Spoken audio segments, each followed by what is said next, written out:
Hello, my name is John Pennant. I head the Technology and Life Sciences Industry practice here at Eisner-Amper. We're going to have a great discussion today talking about the healthcare industry, and I've got a real industry expert to join us on our discussion. Dawn Bell, with an experienced serial entrepreneur with many biotech companies and a Novartis veteran.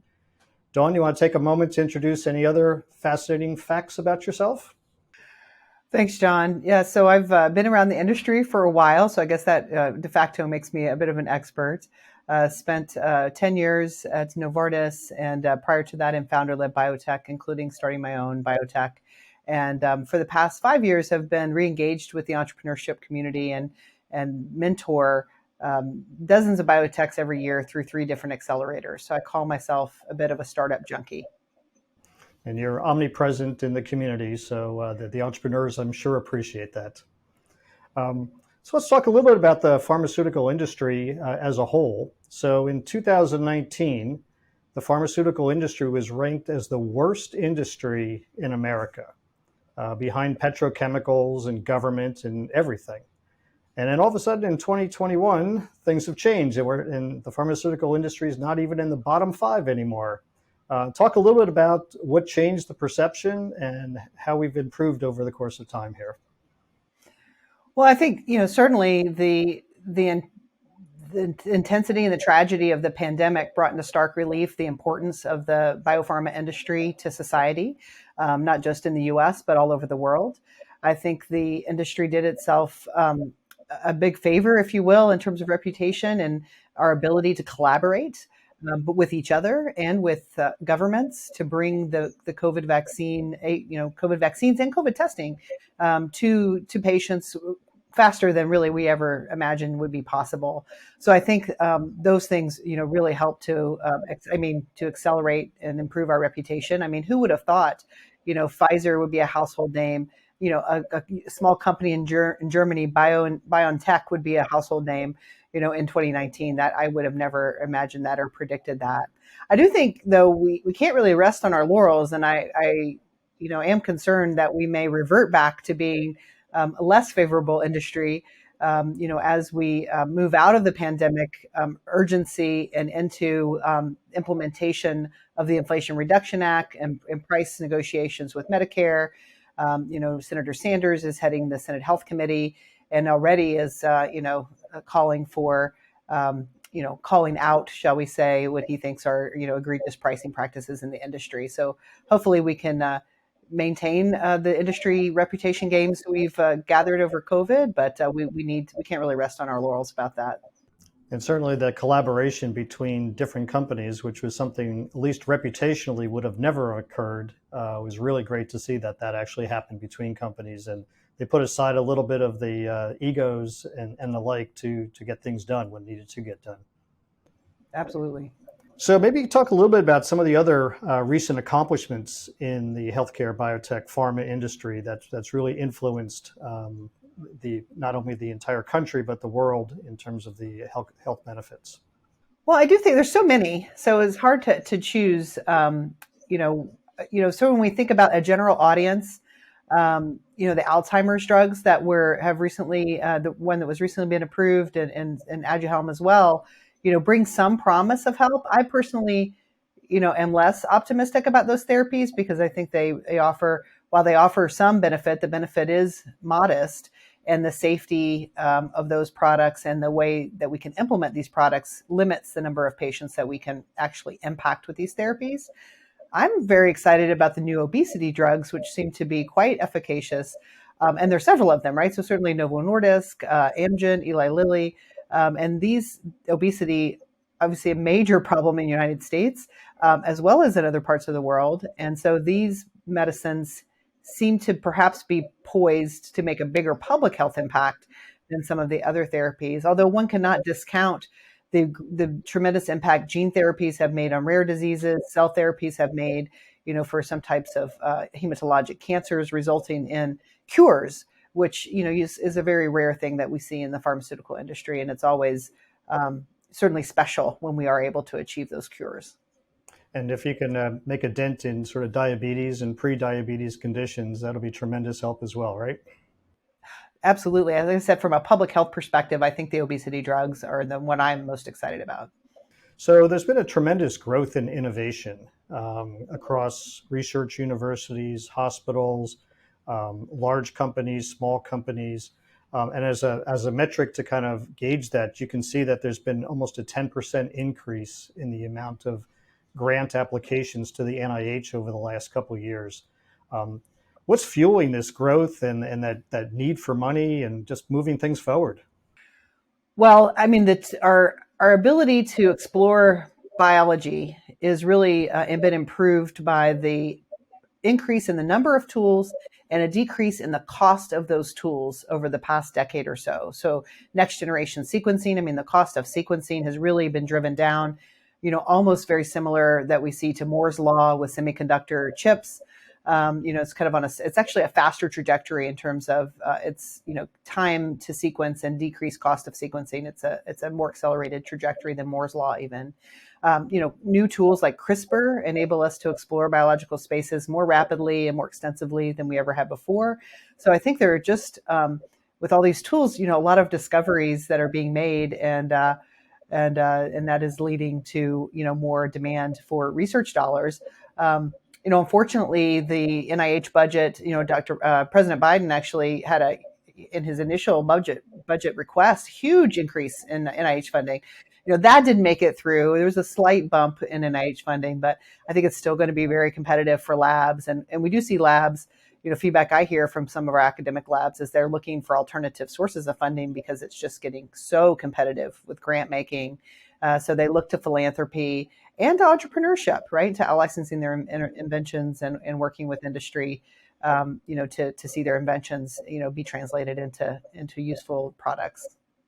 Yeah, certainly the number of applications for grants is increasing, but the number of awards is not really increasing that much. So still very competitive process. Not all things are getting funded.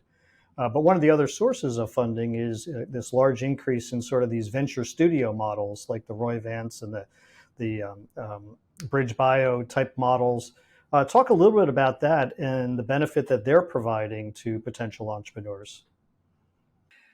Yeah, so there are also other academic venture studios that I think of a lot. The PIs from the tried and true entrepreneurs. I think I looked up the sort of top 50 academic innovators who have spun out multiple companies from their labs, and Bob Langer and George Church have each spun out more than 40 companies from their labs over the years, which is just extraordinary. Carolyn Bertozzi, recent Nobel laureate, has, I think, spun out 9 companies from her lab. And I know there are other, great examples from academia. So I love seeing that, these academic innovators looking to translate their science into useful products, using that company creation mechanism.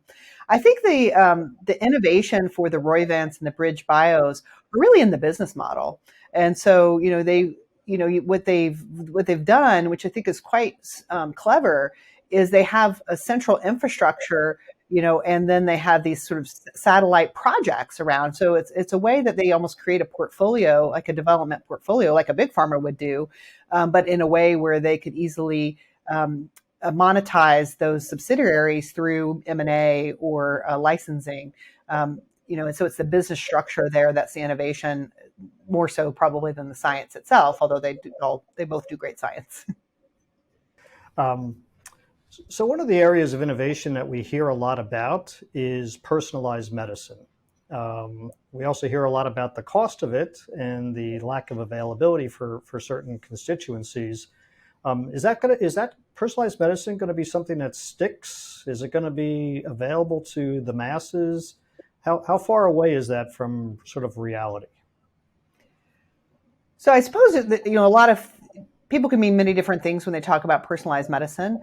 We certainly see it here and now for oncology, and tumor sequencing is really a standard of care for many types of cancers. And so I think those that type of personalized medicine is here to stay and will probably get even more intense as we better understand the genetic underpinnings of cancer and to be able to segment tumors and patients into certain subtypes. I think beyond cancer, it is difficult. First of all, you need biomarkers and that are really going to be predictive of response to drug therapy. and predictive prognostic of diseases. And we don't have, the biology is complex to figure that out because, it's not necessarily one thing for many diseases. And also from just an economics point of view, diagnostics is a challenging industry, right? So, the development and regulatory pathways are not, frankly, that much easier, and not any easier, some would say, than developing a therapeutics. And you don't have the multiples, on diagnostics that you do on therapeutics companies. And so the economics reimbursement it can be very challenging. So I don't know if we have the incentives to really do the hard work that would lead to a widespread personalized medicine. Now, that being said, I do think that there's great advantages to having a biomarker driven drug discovery program or drug development program. And we see more and more of that. So I guess one of the tools that you could think about in doing that is sort of the convergence of using AI and machine learning and other IT related technologies to help in sort of the discovery of drugs, the treatment of patients, the identification of perhaps the right combination of drugs to be used in certain patient sequences and situations and the like. I've made a lot of progress over the last couple of years. Is there a lot more that can still be gathered from using IT as a real driving tool? I'm cautiously optimistic about this field. It is. It's probably too early to tell the true potential of integrating machine learning into the drug discovery and development process. But I think that it's one that is worthy of continued investment and exploration. And I know it may seem unrelated, but the FDA's recent move to eliminate animal testing could actually be a catalyst here, because we see a lot of these companies, the ones that I find the most interesting, have a machine learning platform, but then they also have a wet lab. And often these companies are pursuing non-animal models, which or human tissue derived models that they feel have higher fidelity for translation than some of the traditional animal models that might be used historically. And so, organoid testing, whole human organs. So I have a company I've been mentoring for many years called Ochre Bio, which is a New York based company that actually, New York and UK, that does their wet lab work on whole human livers that have been rejected for transplant. And we see Daphne Kohler's company, very extraordinarily well-funded company using iPSC-derived organoid models.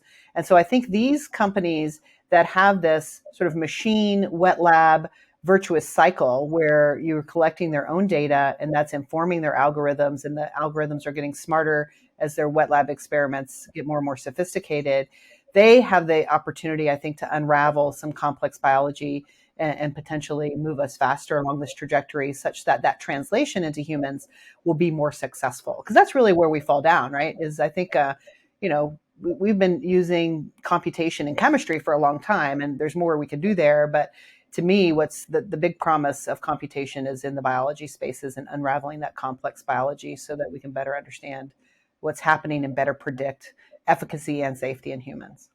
If you're going to fail, fail fast. And if you're going to move forward, hopefully your odds of ultimately success are going to be better, right? That's right. Yeah. Yeah. Good. So maybe just drifting a little bit to sort of the financial and the market side of the equation for a little bit here. So, the pharmaceutical index has been, slow and steady, I guess, in terms of its situation. The biotech side of things has been a little bit chaotic. So 2021, landmark year for biotech IPOs, 160 companies wound up going public. Many of them went way over their initial offering price, so everybody was making lots of money.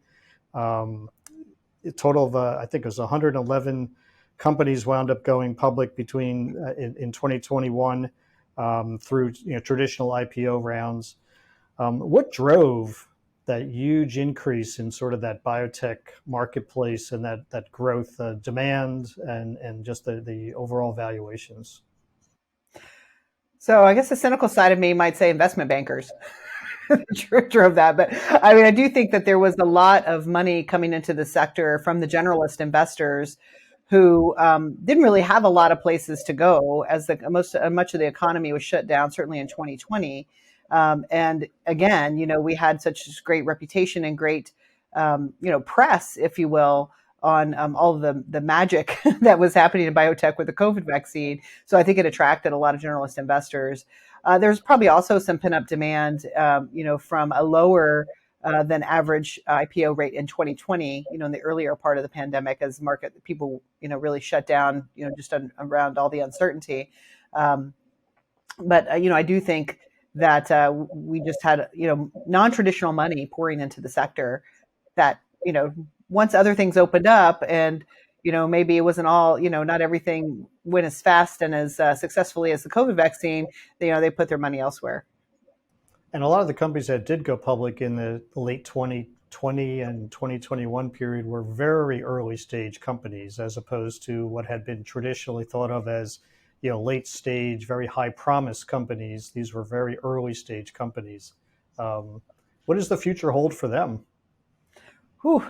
Well, it depends on kind of where they're sitting here. If they had nice catalyst events, where they're sitting today, rather, if they had nice catalyst events in the meantime, then they may be all right if they've been able to progress beyond, the preclinical stage. But if they're still, in that stage, I think it's probably pretty tough for them. And those that are, trading around cash or even below cash in some cases without near-term catalyst events, many of them are just going to be consolidated, return cash to investors or merge with other companies, I believe. So in comparison, in 2022, after well over 100 IPOs in 2021, there was only about a dozen or so that got public in 2022. And we also saw the biotech stock index drop from about 13,500 to about 6,300 in the period from February of 2021 to where we are today. Huge drop. Like, what happened that the market just sort of fell out, the bottom fell out of that market? Well, I think we should understand that is actually the IPO market overall, not just the biotech IPO market that had, that was sort of decimated. Certainly we had depressed capital markets overall. I think that was definitely a factor. And, I think, rising inflation is a challenge for our sector and other, high growth sectors. And so we're in this kind of risk off environment with all the macro indicators that has, made people more cautious. And then I think also with the index, the companies that previously gone public, and trading at so much lower than their IPO values that, the investors, crossover and public investors that might traditionally invest in an IPO or maybe more looking on, what's already public for bargains rather than, floating new IPOs. Right. And throw in a couple supply chain issues and clinical trials being delayed and some pretty major clinical trial failures too that caused companies that looked like they were going to be potentially successful home runs for investors. All of a sudden, people soured a little bit as well. Yeah, I do think that I couldn't point to any specific news, but certainly, like I said, not everything goes as successfully as the COVID vaccine went. And if generalist investors were expecting it always to be like that, well, they probably got scared off in a hurry. Right. Unfortunately, that's the biotech industry, right? Right. So with the capital market, at the public markets going through that cycle, as you referenced there, how does that impact earlier stage investments? Yeah. So, I think that, the biggest thing is, and one of the things that we're seeing potentially is that while we're still seeing new company creation, there's probably less than it was somewhat, and the rounds may be actually larger, paradoxically. And I think that's because VCs are looking to the fact that they're not going to have access to the public markets. Most people are saying until 2024. They don't even really think it's going to open up substantially in 2023, maybe toward the end, although I think that's really an optimist viewpoint. And so they want to make sure their companies are well capitalized, through, this downtime and until the public markets can open back up again. So I think we are, seeing some conservatism in terms of we want to stake, successful companies. We want to make sure they have enough capital to make it through to when the public markets open back up again. Right. I think one of the things that we've seen in our client base is that the canyon between the haves and the have-nots is getting wider and deeper. And if you're not in the have side of the canyon, it could be a long cycle. Yes. And what are the entrepreneurs doing in this environment where it's tough to access the capital markets? How are the entrepreneurs reacting to that situation? Well, it's a struggle for sure. We're certainly seeing people. We're certainly seeing layoffs. I mean, that's been in the news.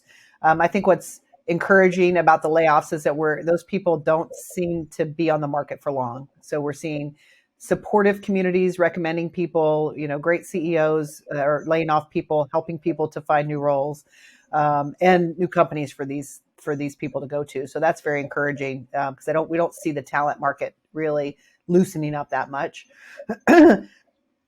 So with those layoffs means that you're doing fewer programs, you're really focusing on your highest value assets or your highest value programs and getting lean and stretching your runway as much as you can.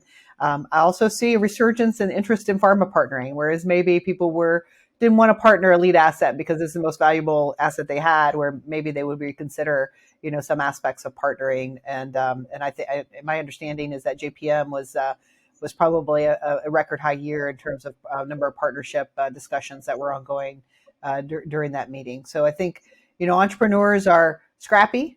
They'll figure out things. The ones that are earlier stage. I know they're writing grants. They're doing whatever they can to be capital efficient and to find capital wherever it may be. And for those assets that get put to the side a little bit as the companies prioritize their lead and best asset, what happens to those other technologies? Like once you kind of get pushed to the side a little bit, do you ever get back into the spotlight again, or is it like an endless cycle to doom and gloom? That's a great question. And that's another source that companies, may or may not pursue because it can take a lot of effort and may not be that much cash in the short term. And that's out licensing assets that they won't pursue. But typically they probably would sit on a shelf and would be, if there was an M&A deal down the road for a lead asset, they might get acquired as part of that and then and potentially out licensed later if they were strategic to the acquirer. But yeah, oftentimes, unfortunately, we have a lot of assets that have promise sitting on a shelf collecting dust in a lot of different places. So in connection with all this, would you expect to see consolidation be very prevalent in either for both large pharmaceutical companies or perhaps for some of these smaller innovative companies? I think for the smaller innovative companies, for sure, we're already seeing it. I mean, we reverse mergers for cash, or companies whose lead assets have failed, who have a lot of cash acquiring other people's assets that may to keep programs going. So we're certainly seeing the consolidation of I call it the small cap, micro cap type of companies. I don't think we're going to see consolidation in larger players. Probably because FTC issues is one issue, is one reason, and we had a conversation at Biotech Hangout a couple of weeks back about what would your predictions for M&A be, and maybe one $30 billion deal we might see, but there didn't seem to be amongst the people who study this stuff much more closely than myself, much prediction for large takeouts or a merger of equals of the larger players. And there was a few transactions where some earlier stage biotech companies or pharma companies did a transaction with a SPAC. I haven't seen too many of those recently. Do you think there's still some appetite for that? They seem to have fallen out of favor, and not just in biotech. I think in general, the SPACs, were part of that IPO boom in 21, and I know of a few actually that just like they returned money to their investors because they couldn't find a good company to merge into. So it seems to like we're off the SPAC train, at least for the time being. Hard to do. Some of the companies who were looking at doing a de-SPAC transaction were very, very early and probably not really well prepared to become public companies. So that has to make it very hard for the SPAC investors to say yes when they're looking at very early stage companies and maybe incomplete management teams and the like. Exactly. Yep. So I guess sort of my last question for you is, is the community going to go back to looking at investing in the pharmaceutical industries from sort of a long-term value perspective versus sort of the momentum type of investing that we saw during the run up of 2020 and 2021. Do we get back to that value stage, or what's it going to take to get there? Yeah, it's a wonderful question. I think that there's going to be opportunity for sort of some stock picking. I think in the nearer term, we probably until inflation is really under control, will we not see the momentum return, right? And I think in the meantime, it's going to be sort of really focusing on specific companies that have assets and fundamentals that look promising, but maybe not a lift for the sector as a whole until inflation is reined in somewhat more than it is right now. So have good quality assets, good quality teams, and build those assets and build great companies, right? That's right. It's all about the data in this business at the end of the day. So generate high quality data, have a nice stream of catalyst coming forward if you're a publicly traded company. So your investors have that news, and those are the recipe for success. Unfortunately, the data doesn't always cooperate. The truth shall set you free or condemn you one way or the other. Thank you. Yeah.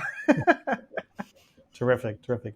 Well, thank you very much, Dawn, for your insights today. It was very helpful, and I'm sure it'll be helpful to our audience as well. My pleasure.